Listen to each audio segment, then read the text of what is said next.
बाबा मजबूरी बुझना तो बाप बड़ा मार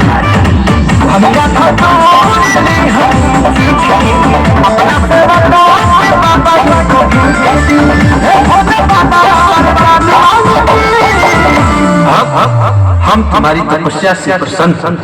बताओ क्या चाहते? तीन चीज। एको गाड़ी नोट छापा एको गाड़ी नोट छापा एको गाड़ी नोट छापा। ओम नमः पार्वती पते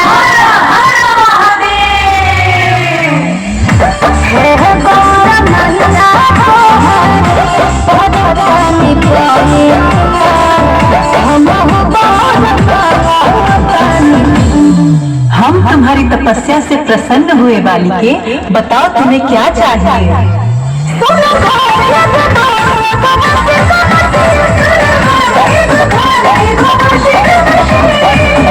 बालिके, ये वॉशिंग मशीन क्या होता है? कपड़ा धोने वाला मशीन